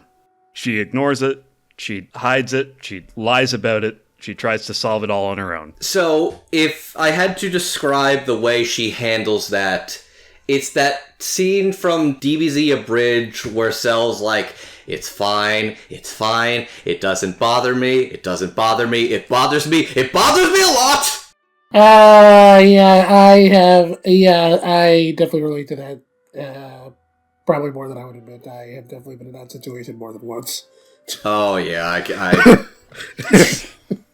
I want you guys to know I had to buy a pop sock for my phone this year at Anime NYC, specifically because I kept misplacing my phone. We have all been there for our friends' own fumbles like this, but Do you know how many times I cried to Patrick about that? But God, Kaylee Mills, I am no stranger to saying I'm a big fan of her work in particular. They are incredible at script adaptation. I'm a big fan of a bunch of their performances. I'm pretty sure you mentioned Clara Valek because you knew if you didn't bring it up, I would stab you. Of course I did. Fair. But incredible talent who I think legitimately getting to be in a dream project that is this important to them is incredible, and you love to see it. And you can tell that a lot of heart into these deliveries. Like, I would say of the 4 characters, she and maybe Mari sound the most anime, but I feel like the contrast there is that she is the most, I have met this person before. Like, I have met this person who could not handle the emotions and the drama and, frankly, the stress of being in, like, a high school scenario, who wasn't necessarily dumb. There was so much pressure and so much drama, anxiety that went into that kind of fucked with her ability to really trust people and really to let herself be vulnerable with anybody else. You would rather just write off the whole thing and drop out of school. Which, I love her dynamic with Shirase because they are each other's foils. Effectively, Hinata is why even go through the trouble of something if it's hard? She is kind of the antithesis to Shirase, because Hinata is like, things are hard, things are uncomfortable, I'm just gonna stop now because I don't want to bother. I don't want to cause a ruckus. And Shirase is like, fuck you, I'm gonna storm the fucking castle. I will talk to your manager, I will slay the manager and become the manager to get you your fucking passport. Andrew, how dare you imply Shirase is a Karen? Look. Oh my god. Oh, fuck. I kinda did, didn't I? No. I was gonna say, she ignores the drama because she presents herself as above it all. And if she can just push it over there, that's a problem over there that she does not have. It's basically kind of Hinata pushes all these problems down and pretends they're not happening, and Shirase is going to kick and scream, but she is going to make sure this problem is dealt with. It is interesting that Shirase is the one that can get through to Hinata every time she is having a problem. I think it's kind of great, because Shirase is a stubborn person, but she wears her heart on her sleeve. And she hates seeing somebody basically killing themselves because they can't ever let themselves show how they really feel. And I love how Kaylee does that big outburst when she sees her old track team. Like, that is a very genuine, hey, I'm just gonna step out of here. Damn it! Damn it! Damn it! Because she sounds like what you would think of a typical, like, cutesy anime girl, but she's like a genuine person who's dealing with the trauma of school and dealing with the fact that the scars are still gonna be there. I mean, I'm going to go into my soundproof rage room and break some things and come out and be fine. except for there is no soundproof rage room in the Antarctic. Unfortunately not. No, so Hinata was always my favorite character the first time through the show. And I think it's because I personally also really relate to that. She gets thrown under the bus by people. She gets told to do things the way that other people want her to do. And when it blows up in her face, those people don't actually support her. They leave her out to dry because, I guess in a way you can chalk it up to the Japanese culture of keeping your head down to be in line with society. Also, it is like the senpai's last year, it's their last chance. Yeah, you know, all that fun shit. And so she runs away from her problem. She thinks she's doing the mature thing and being above it all, but sometimes you have to yell back at those bullies. And I like that about Shirase, how they foil each other, and I genuinely really like Kaylee's performance. Not only does she get a lot of really funny stuff, but man, just her yelling and screaming at Shirase to stop it. But it needs to be done because nobody's gonna bully her best friend. And those times where she just needs to rely on this new best friend because everyone kind of needs a homie. Everyone needs the guy in your corner who's gonna be loud and be like, hey, they asked for no pickles. Mm-hmm. And I love that you can hear how much Kaylee's passion's in this. Even to the point that in the behind the scenes videos for this, Kaylee is literally wearing the Hinata Onigiri shirt. So I don't know what to say more that has already been said. Anybody else got thoughts on Hinata? Jet, did you go? No, but yeah, I really like Kaylee's performance a lot. Like, interesting, she does kind of, an improvement does come off as very anime, but definitely in a way that kind of makes the character feel pretty relatable. I would say out of the four, she's the one who just consistently feels the most like an actual teenager, and I think that Kaylee gets that across really well. Just like a lot of sarcastic one-liners and quips, or just constantly being annoyed with her friends and like trying to wrangle them all and keep them in line, and I think that Kaylee just gets that energy across pretty well. Hinata may not be like a girl you were friends with, but Hinata is a girl you know from your class. Like, Oh, yeah. Hinata feels to me like the most I have met you out of all of them. Yeah, I was just thinking that, like, she does have that kind of anime voice presentation that ups the contrast when her barriers are down and she's being vulnerable. How often do you get to see that Moe cat girl working a 9 to 5 because she needs to pay the bills? What a way to make a living. I see Moe Cat Girls working 9 to 5 in the critically acclaimed MMO RPG Final Fantasy XIV. God! Which includes a free trial up to level 70 and includes A Realm Reborn, the award-winning Heavensward expansion, and Stormblood. So come, join your friends in Eorzea today, because you know who else is in Eorzea? Erica Mendez! Okay, you know what? Was everybody done with Kaylee Mills? I'm sorry to do that. Andrew left that door wide open and I was gonna run. I'm impressed. Yeah, Kaylee was also Kana was also my favorite character first time I watched through the show. This is the character I have a Nendoroid of. That's about it. Doesn't surprise me. That's kind of it. Big ray of sunshine that warms her way into your heart. Nah, I don't have too much more to add. Really good energy.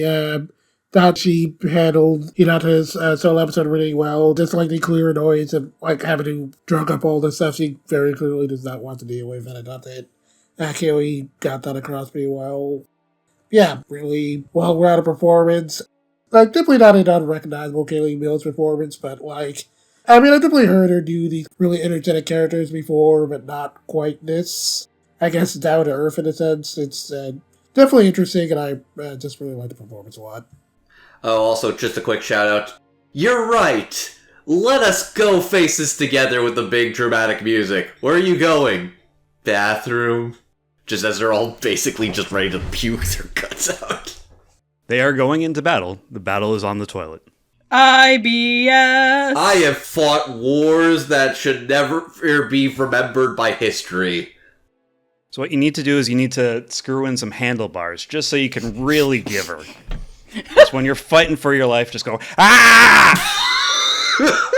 Hold on for dear life. Why did that sound like, you know what that sounded like? A mashup of like a DBZ and Family Guy scream. Oh my god. I'm stealing that bit from a guy named Jacob Burgess. And this is to go either further beyond.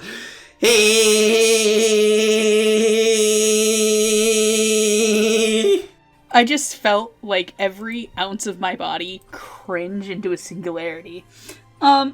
Anyways. I kind of want to talk about Maki first. Yeah, I was going to say that. There's more meat with Shirase. That's fair. Yeah, Jet, start us off. Zephy's Mari, definitely a very interesting performance. So, I mean, it's definitely not the first time I've heard Zephy play this kind of doofy character, but I think it's a pretty interesting performance. Out of the four, like, Mari is definitely kind of the one who's supposed to be sort of like the every girl in a sense. Like, I'd say classical shoujo protagonist, like if you've... Like, I guess if you see like a typical magical girly, kind of like that sort of energy going for her, but it still does come off as enough of an actual teenager that I think it still works really well. And, yeah, I really do like the energy that Fee gives Mari. Someone who's just kind of like, clearly trying to forgetting after themselves, doesn't really quite know what they want to do, and especially like that whole bit in the first episode where she's really determined to go on a little trip on her own, and then just backs out at the last minute because she just starts having all these thoughts like, oh, well, it's raining. And I really can't break my attendance record. It's like, yeah, it's definitely been there before. It's a very genuine moment of like, I'm gonna do that thing today. And then you're like, well, I just hit my toe. Fuck this entire day. I'm going back to bed. Game called on account of rain. Yeah, I thought she did a really good job of getting news down across those early episodes, and then just kind of gradually seeing her realize that she really can just get out there and accomplish this big thing that she didn't think was possible, and I think Zephy does that pretty well, and I really like how well she bounces off of a lot of the other characters, not necessarily being the emotional core of the group, but I guess kind of being the one that they all sort of rally around besides Shirase, and I think she gets the energy across for that really well. And yeah, it's a really fun Zephyr performance. Nothing bad I can say about it. Yeah, I was going to say, it's not the emotional core, but I think it's like the heart, the thematic core. Living with like regrets. Time is passing by. I have to do something now. I am running out of time. I got to do something different with my life. I don't want to just let life pass me by. And then that extends out to the rest of the cast, who all have different versions of that same journey that they're going on. No, I really like that first episode. Like, they present the idea of going on a journey without a plan, and that That is hard. It really is. And it becomes a lot easier when you have a goal in mind, right? Once things are less amorphous, less abstract, and Mari does get into this in one of the episodes, where it's not just something I want to do now. It's Antarctica. I want to go with Antarctica. I've made friends here. This is what I want to do now. Which is kind of where we leave her arc, and that's uncomplicated but necessary to get there. It is as simple but as effective as the story pretty much needs. She is a simple girl, but she is a force of nature that is as much of a heart and soul of what makes the show work, because of how she works well with these other characters. Yeah, and I think Xanthi really gets this across. Like I said again, I thought Xanthi, if you would have just given me the 4 names, she would have been Yukari. I love her as Himari. She is an absolute little oodle and spoodle of sunshine. She is as energetic and dumb as you need to be, but also you can tell she grows up emotionally. 100%. Mostly in the last episode where she chooses to go home by herself. And they do this wonderful speech between the 4 of them, and the last line, I think, from her is, "What the heck," but more or less, maybe you will inspire somebody to do something themselves. And for her, it was with Megu going to the Arctic. And, God, that scene, Xanthi's soft little breakup rejected as she runs off, kills me. So good. I've been in those kind of situations before, as both the Megu and the Himari. And it's so raw and so real. And I think that's the best kind of way to sum up a lot of the acting in this is just so genuine. There's a genuine heart and genuine adoration in all of things that Himari does. And it feels like even in Xanthi's performance, Himari doesn't half-ass anything. She's gonna full idiot her way through it, or full smarty pants her way through it. Picks up some really random skills. Yeah, like being able to paint really well on the ground. And also she's got like a really good directional sense with a compass. Mm-hmm. Finding her self-worth. One of my favorite lines, I think, out of Xanthi is, "But it's diamond-coated, nothing's gonna stick to it." She should have brought the peeler. Yeah, I should have brought that peeler, stupid sister. And you guys have said a lot about her already, so I want to kind of move into who became my favorite character this time around, and that was Shirase. I adore this character, and I am probably going to go out on a limb and probably upset a lot of people who like Konosuba and other shows. I genuinely think that this is Erica Menda's best work in her career. Yeah, this is definitely up there. I'd say for me personally, it's neck and neck with ironically another performance she's done this year. And the character she plays in Committing to It, again, I liked her performance there a lot as well. She's a Sadako, right? Yeah, I'm not willing to make that call, but it's just one more notch in Erica Mendez as one of the greats. Mm-hmm. Yeah, I absolutely adore this performance. Erica going from the self-assured Antarctica that everybody kind of sees to letting out the absolute dipshit inside. You're a real jerk. Yeah, I know.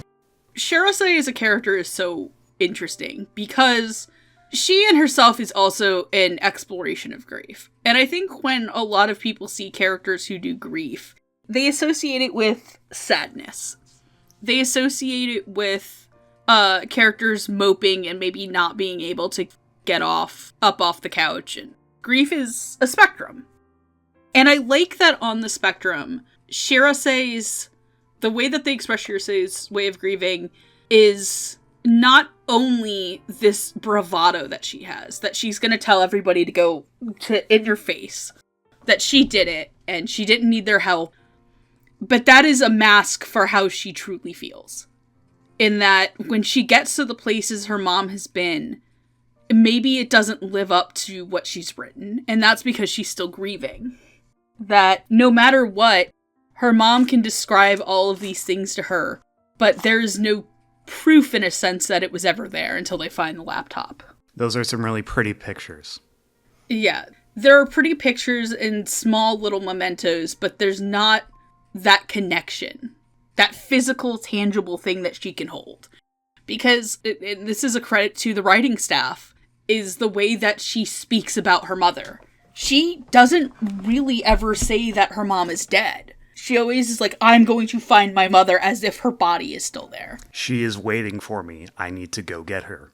And Erica's way of putting that is so gentle and so childish, but at the same time, being that friend who is willing to go to war for you because deep down, maybe that's also their way of putting on a mask.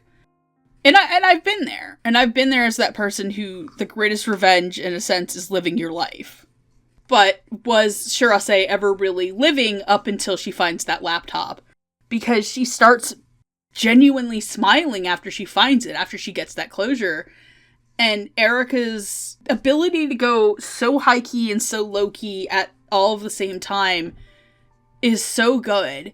And then you have these comical moments, like where she's crying about the penguins being stinky. And this is where I break the fourth wall for a moment to tell you that Shirase would 100% go wild for Pesto the penguin from Australia. Oh, that's a fluffy boy. Oh, that's a fluffy nugget. He is the largest emperor penguin chick ever. That looks like a sheep that if you sheared him, he would be like a twig. That's a chick? That's a baby, Andrew. I know. wow. That's a big fucking baby. That's the Jochurakujo of baby penguins. Fucking. The Baki of baby penguins. Aw, look at the baby. Ah. Now look Now at the look little at the big big baby. Wow. Wow. Oh my god. That's a giant fucking baby. And oh my. You know that woman who cries because she can't hug every cat? Shirase would cry because she cannot hug every penguin right now. I can't hug every cat. I think the thing that makes Shirase so interesting is that you look at her and you assume with her aesthetic, like, yeah, she is supposed to be like the cool ice princess that's like kind of unapproachable, but no, she's kind of a fucking weirdo and she's kind of a bit of a bitch, but she's, like I said, she is dealing with grief in this way of, I'm tough, I can take care of myself, Mom. I'll be okay. Without realizing, you don't have to fight this battle alone. The loneliness, the grief, or even the journey. She found people who were able to let her be herself. But her emails. And cry over her emails. God, that scene ends me every time. I knew it was coming. I knew it was coming. And I couldn't stop it. I still cried. Oh, it's like... Yeah, I have seen that scene out of context a couple times where I'm feeling like this is not going to hit her. No, It still I hits. did not have any concerns about that this time. I didn't cry this time, but I cried at the very last episode. I've described Anohana is less of a tear-jerker throughout, and it's more like a build-up to one really big cry. A Place Further in the Universe is not a show I would say is a tear-jerker at all, except it builds up for this one big fucking cry. It's like 3 years worth of emails. She wrote an email to her mother every single day. And it wasn't real yet. It didn't exist yet. She could still be on stage one denial with this. But getting the emails back, this is the evidence of what happened. She died that day. She did not get these emails. This is the amount of love and pining desire to see her mom again that is pouring back out of her that's she's seeing here. The sound of all of them crying. Oh, it's... Yeah, like we were saying, the crying is real good in this. This is the best crying they've got. It's build up to the big moment, and this one fucking hits. And even better, the thing I completely forgot was the message that never sent. The one that came back. The Aurora. In that one final moment, she's seeing the same beautiful sky that her mom saw all those years ago. Proof that she was there. That place that was truly beautiful and precious to her. That place further than the universe. Fuck me! Get back in there, tear. Fuck, I'm actually making myself cry. Shit. Yeah, the whole build-up to that is probably what makes it strong, where she is still processing her grief. Like, the most that she does get depressed is the most when she's feeling self-conscious of her own emotions. Like, I have been in a dream ever since I got the news that day, and this is becoming more and more real. But my emotions haven't changed. There's nothing that's broken through yet. There's no catharsis, and I'm still holding on to all this. If this doesn't change now, it never will, and that's what scares me. And that's why it's so beautiful when it does break out and she can let it all out. Oh, her counting the money from the different jobs. Yeah, fucking... Oh, the days. all right? the work she put in. The million yen is frankly, it's a metaphor for her journey, the effort, and the struggle to get to where she is now. As she recounts every single thing she did. And then she leaves it in the base. Oh man, what a good bit of like, I can finally let it go. If anything, it's almost like a promise to herself that she's gonna come back. And a promise to Gin and them, because they might need the money for funding. Fuck. Sometimes you watch a show years ago and you're worried that the image you built up in your head, like a rosy picture, that you're looking through rose-tinted glasses. So sometimes when you watch it again and you're like, oh man, this is actually as good and incredible as it is, it's so liberating. Like, I kind of had that experience with Black Lagoon a year ago, where I was like, oh, I hope this is actually as good as I remember it. It is. This is really tightly written. Like, I'm enjoying all of the visual metaphor and direction going on. We alluded to the photo earlier. We think Takako had to go back to the base to get something that she forgot. E.g. the laptop. Oh my god. Right? She disappeared right behind Gin. Disappeared into the dark. She forgot Shirase. That's my connection to my daughter for the next several weeks' journey back. I need that. Fuck. I have to go back for my daughter. Oh. Jet, how you doing, buddy? Yeah, I mean, I don't have too much more to add. Join us in this emotional cry session. Cry for us. I mean, before I get to the crying, I think the thing I really do just kind of want to appreciate about Erika's performances, I guess Hirase as a character in general, is just, I mean, all these girls feel like very real in a sense, and do come off as actual teenagers. But I would say, like, out of the four, I would say Hirase is probably, like, the most multifaceted, and I think that Erika gets that across pretty well. We see the colder parts of her personality when she's introduced, and Erika handles that pretty well. We see that, oh no, she's actually just kind of, like, really petty. It can be kind of mean-spirited about things in a very relatable way in Erika. And also extremely awkward. Extremely awkward, like, really nervous about having to do live commentary, and, like, Erika does a really good job of making a lot of that consistently funny, and also being a summer person who's, like, really concerned about her friends. Handles a lot of that really well. And then, of course, the slow process of dealing with grief. And the worry that she's gone through all of this, and she's terrified of the fact that she's done all this, and still doesn't really feel much of anything. And you can kind of feel that sense of emptiness and frustration in Erika's performance, which just makes the whole, like, outpour of emotion when she finally realizes that, yes, her mother really is gone, just all the heavier, and Erika nails that, too. It's just, yeah, really nothing I can say about it, but just, like, really big up job. One of Erika's best performances to date, and definitely the best performance in this entire dub. Like, she nailed it. Yeah, agreed. I do want to briefly push back on the idea that she's an Ice Queen, this Ice Queen image. That breaks down almost immediately. Oh yeah, no, 100%.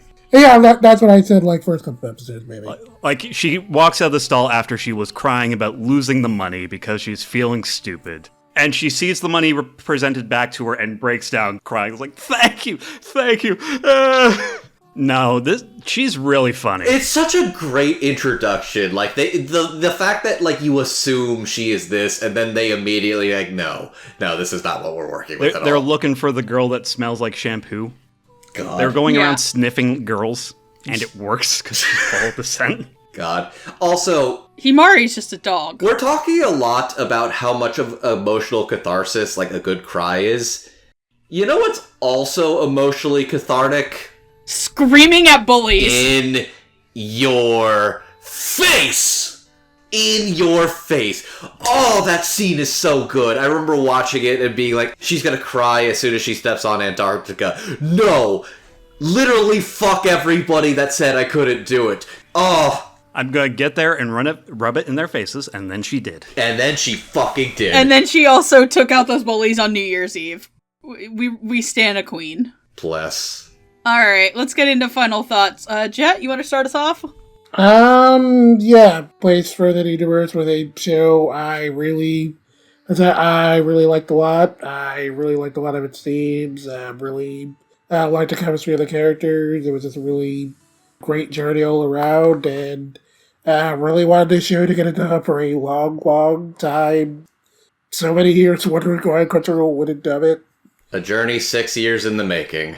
Yeah, so I'm glad that Anime Limited stepped up to the plate, and we got such a stellar dub, really well casted, great performances, great script, like, really just nothing but good things I can say about it, and yeah, in general, this is just a really great show. I mean, it's hard to imagine who hasn't seen the show at this point, but if you are somehow one of those people, it's definitely worth giving a shot. There's nothing but good things I can say about the show.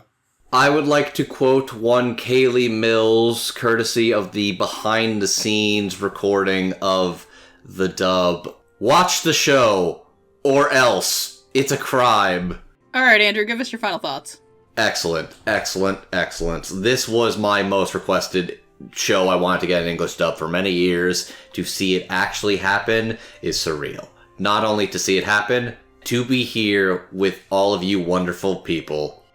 If you think I'm going to be critical about any of this, fuck this. This is beautiful. This is an incredible show. This is an incredible dub. Michelle Rojas and their team at Studio Nano and all the incredible actors for this dub fucking hits right.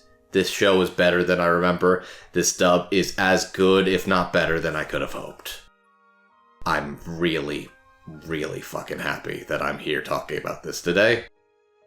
I also just want to quickly say, watching the show again kind of inspired me to start working on my own little journey. There's a trip I'm kind of trying to plan out now, and I went from being like, maybe this will happen, to recently being like, no, I want to work at this, even if it's unrealistic, even if it's impossible. So a lot of the fuck you in your face energy is hitting really hard with me right now. Especially because everybody's telling me it's expensive, it's not going to happen this year, maybe another year. And I'm like, no, I'm going to be stubborn and I'm going to see this through as hard and as far as I can. So I'm feeling very inspired upon this rewatch. So thank you to Studio Nano, Madhouse, Atsuko, Ishizuka, and the incredible cast and crew of this. And to Megan, Jet, and Jackson for being here with me tonight. Thank you, guys. You're welcome. Jackson! I was going to say, yeah, this is a show about friendship and regrets, and, it's worse to regret not doing something than to try something and fail. If you are feeling inspired, that's great. I love that for you. I just want to say, don't fucking go to Antarctica. They don't want you there. Tourism does not help that continent at all. It is a beautiful, biodiverse piece of nature. It's one of the last we got. It's melting fast. And the more ships they send down there, the faster it melts. Go to Polynesia, go to the Maldives, go to Japan, somewhere with a tourism industry that will welcome you and treat you like kings. Don't go to Antarctica. Don't bring your germs and bacteria. You're gonna kill a penguin. Stay away.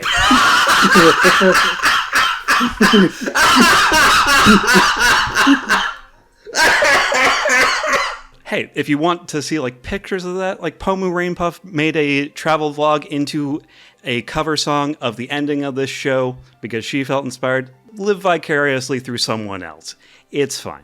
And your thoughts on the show? This is a beautiful show about friendship and regrets and grief and processing all of these things.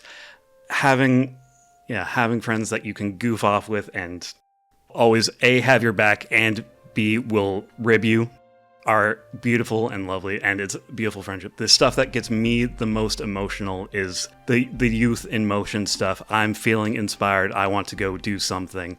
And that's kind of the feeling that the show leaves me with. So that was beautiful. That was beautiful.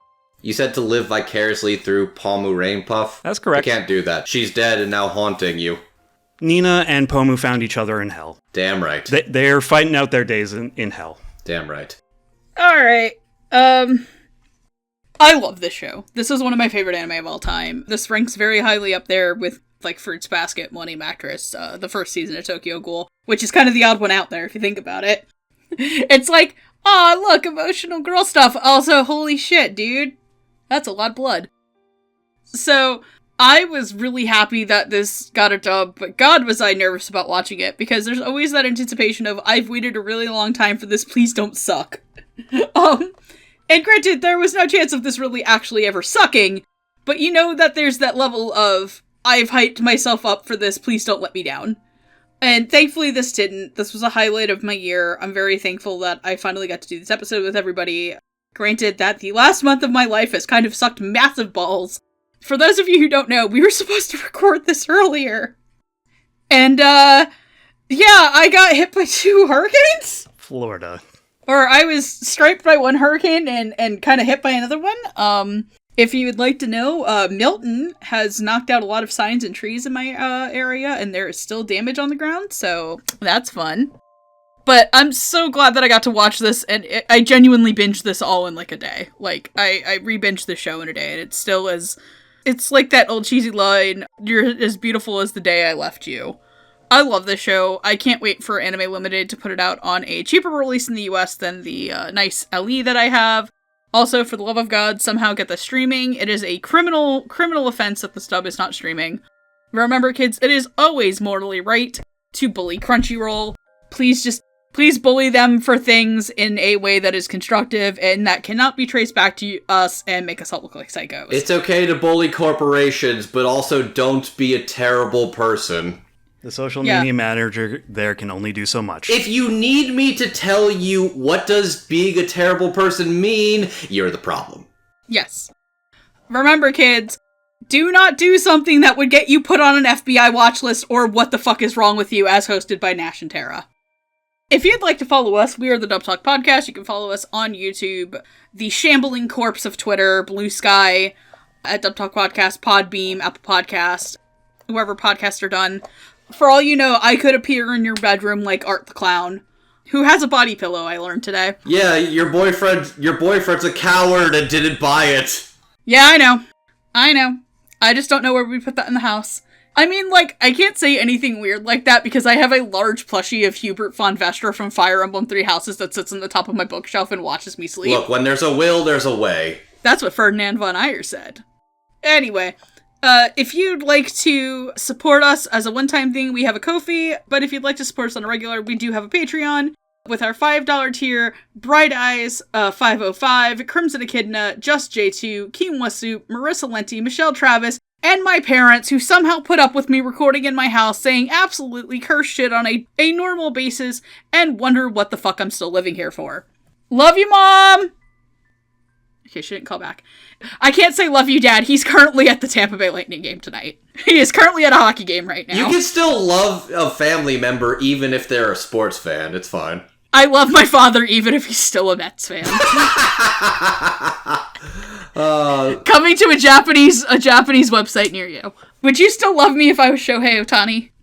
Our $10 tier, Anthony Brown, Carly Lustcow, Julia W., Otaku Anthony, and Pika Greg. Quickly show yourselves before we freeze to death. Hi, my name is Andrew Lepselter, aka Classy Spartan. You can find me over on Twitter at MangaMan9000, and you can find me over on Blue Sky at classyspartan.bluesky.social.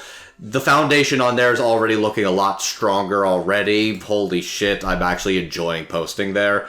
Like I said, we're going to keep posting on X because we do still have an audience that is there and will see stuff. Oh god, I just called it X. I think I want to die now. It's over. Andrew, please wash your mouth out with soap. It's over. I will. It's over, isn't it? Anyways, you can find me over on Surreal Resolutions Podcast O&A, where we talk about the latest in anime news alongside my fellow co-host, Jet. How you doing, man? Doing okay. Yeah, you can find me on Twitter or Blue Sky at DivineDega, where I'll usually be talking about anime news or games or politics or I guess just whatever I feel like ranting about. You can also, again, find me on Surreal Resolutions Podcast O&A or on my blog, The Dirty Abyss, where I'll usually just be talking about whatever Shonen Jump stuff I'm reading, and I also I do some freelance work for Anime News Network, and this season I'm doing weekly reviews for Fairy Tail 100 Year Quest and Dragon Ball Daima. Boy, you got a very interesting plate of food right before you on that one. I saw how you opened the latest Dragon Ball Daima review, and I was very proud of you for just coming and swinging. I had to. Yeah, I'm Jackson. My handle online is 9claw Tiger in places, Twitter, Blue Sky. As I have said before, I will follow the VTubers, follow the artists, and there was a lot of Brazilian art that made its way over to Blue Sky right now, so I'm enjoying that. The fact that I saw Hololiver on Blue Sky the other day is like, oh, that's the real side that, like, shit's falling apart for Twitter, isn't it? They're also on Reddit sometimes. It's weird. I was going to plug another VTuber, as I tend to do at the end of these, and I was thinking Mint Phantom, who you can see chiding chat for doing Wotake to Hamtaro wrong. Bless. It's very amusing. Her and Doki Bird are making a good show of it since their indie debuts this year. They've been very entertaining. They're entertaining to the people in this chat, which is unusual. Jackson's not used to talking to a crowd of people that actually knows the names of the people he's talking about and have watched them. It's real good. Megan? Hi.